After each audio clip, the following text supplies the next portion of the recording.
Hora agora da nossa parceria exclusiva com o Bom Dia Mercado. O Theo Takar já está aqui para trazer para a gente, editor-chefe do BDM Online. Theo, vamos lá então, principais destaques aí da Rosa Riscala. Nessa quase véspera de Natal, né, meu querido? Bom dia para você. Bom dia, Débora. Natal chegando, mas ainda tem chão até lá. Cenário eleitoral aí para 2026 segue determinante para o rumo do mercado doméstico hoje e nos próximos meses, aí, pelo menos até outubro do ano que vem, né? Ontem aí tivemos mais uma prova de como as pesquisas sobre o resultado da corrida ao Palácio do Planalto provocam intensa volatilidade nos ativos, especialmente na bolsa e no dólar, né? A pesquisa Genial Quest prevaleceu aí sobre inclusive os dois principais eventos do mercado naquela terça-feira, né, nessa terça-feira. A ata do Copom não deu pistas, né, sobre a possibilidade de corte da Selic em janeiro, e o payroll não mudou aí as apostas sobre o ciclo de queda do juro lá nos Estados Unidos. Já o cenário eleitoral embolou o meio de campo aí com Flávio Bolsonaro despontando nessa pesquisa como o candidato aí com melhor desempenho no grupo da direita. Esse resultado aí deve tirar Tarcísio de Freitas da corrida ao Planalto e, ao mesmo tempo, aumentar as chances de uma reeleição de Lula, já que, que foi isso que acabou pesando nos ativos ontem, né? Apesar de Flávio ter obtido aí a maior pontuação entre os candidatos da direita no primeiro turno, com 23%, a interpretação é de que é muito pequena a chance do filho 01 de Bolsonaro derrotar o Lula, que alcançou 39% na pesquisa de primeiro turno aí, e venceria todos os adversários também no segundo turno. O Flávio tem 60% de rejeição no conjunto do eleitorado, igual ao do seu pai, e é maior, inclusive, que a rejeição do Lula, que é de 54%. Embora tenha chances reduzidas de vencer o Lula, a candidatura de Flávio aí traz força suficiente para impedir uma chapa de Tarcísio de Freitas. E é isso que parece interessar ao bolsonarismo, né? Se preservar aí como um principal nome de oposição e manter a bancada do PL, né, o partido do Bolsonaro, lá no Congresso. Já o Tarcísio, né, que concentrava aí todas as esperanças do mercado, foi claramente o grande perdedor aí com o lançamento do Flávio. Essa pesquisa não só indicou o crescimento dele, como também a queda do Tarcísio, que conquistou apenas 10% dos votos no primeiro turno, em um cenário com Lula e Flávio na disputa.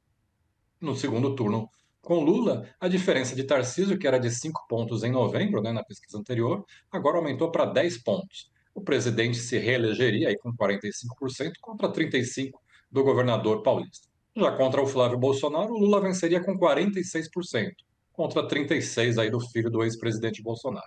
É, como a gente já tem falado aí há algumas semanas, né, Débora? O Ano Novo já começou em Brasília, antes mesmo do que na Austrália, né? E eu acho que não dá nem para dizer mais que está faltando fogos, porque é uma bomba atrás da outra, viu, Débora? Pois é, mas apesar, né, da falta aí de focos e ainda assim a gente está tendo tanta bomba vindo ao mesmo tempo lá de Brasília, né, com tanta tensão que a gente acompanhou nos últimos tempos, a gente ainda teve uma aprovação importante ontem de uma pauta importante para o governo, que era justamente esse corte de benefícios fiscais, né, Theo? E isso deve ainda repercutir bastante, não está totalmente resolvido esse processo, mas não deixa de ser um passo importante para o governo, mesmo diante dessa tensão entre Planalto e Congresso Nacional, né? Sem dúvida nenhuma, né, Débora? Já era madrugada aí de quarta-feira quando a Câmara finalmente aprovou aí o projeto que corta os benefícios fiscais, considerado essencial aí para o governo para fechar o orçamento de 2026, que inclusive deve ser votado aí nessa quinta-feira numa sessão conjunta do Congresso. Após aí uma longa obstrução da oposição, né, a Câmara aprovou o projeto que define um corte linear de 10% dos benefícios tributários, proposta aí que deve render 17,5 bilhões de reais para os cofres públicos. Esse valor aí já inclui a mudança no regime do lucro presumido, que passará a ter um adicional de 10% sobre a receita que exceder 5 milhões de reais por ano. O relator do texto, o deputado Aguinaldo Ribeiro, né, atendeu o pedido do governo e incluiu aí um aumento nas alíquotas de imposto de renda sobre o juro sobre capital próprio, que passou de 15% para 17,5%, das alíquotas sobre as casas de apostas, né, as chamadas BETs, que vai subir de 12% para 15%, e também para as fintechs, que vai passar de 9% para 15%. Né? Todos esses aumentos acontecerão aí de forma escalonada até 2028.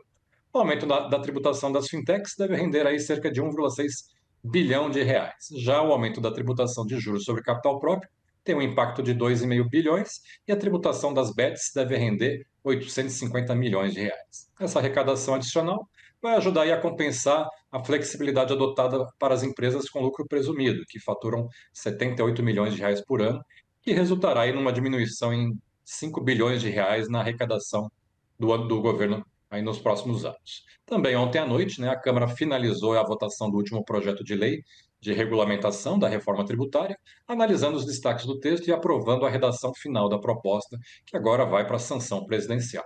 O projeto, né, cria o Comitê Gestor aí do Imposto sobre Bens e Serviços, o IBS, que é o novo imposto aí de estados e municípios. O comitê vai passar a atuar de forma permanente em 2026, com mandato de 2 anos, né, para os conselheiros e para a presidência alternada entre governadores e prefeitos. O IBS, junto com o CBS, que é o imposto federal, passarão a ser aí os principais tributos, né, a incidir sobre o consumo no país em 2027, mas já com fase de testes começando no ano que vem, Débora.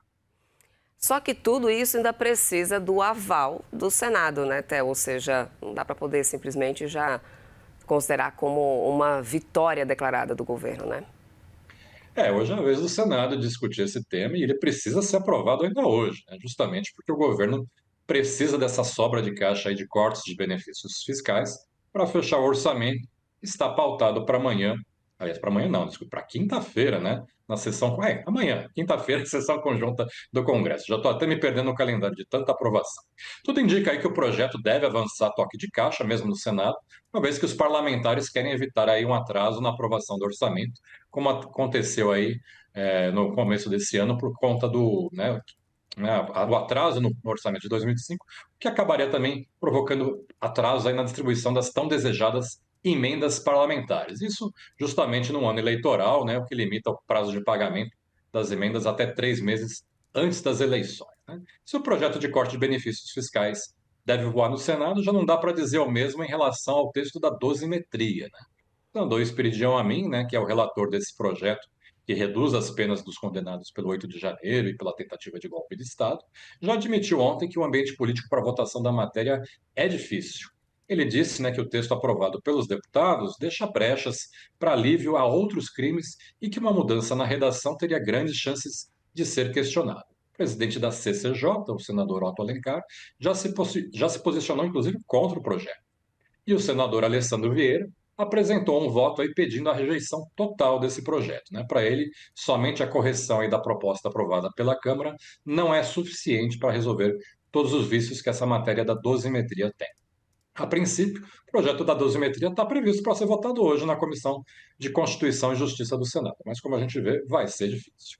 Já na agenda dos mercados, a quarta-feira tende a ser bem tranquila. Né? Por aqui temos o dado do fluxo cambial semanal, que o Banco Central divulga às 2h30 da tarde, e lá fora, o único indicador previsto nos Estados Unidos é o de estoques semanais de petróleo, que o Departamento de Energia, né, o DOE, divulga ao meio-dia e meia, com previsão de queda de 1,9 milhão de barris na semana passada.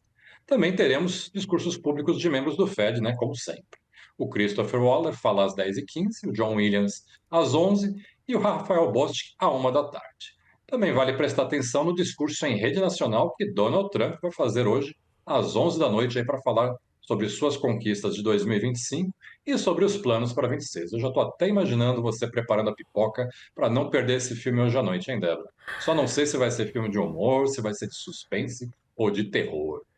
É isso, viu? Theo, meu querido, muito obrigada. Uma ótima quarta-feira para você. Até amanhã. Até amanhã. Tchau, tchau.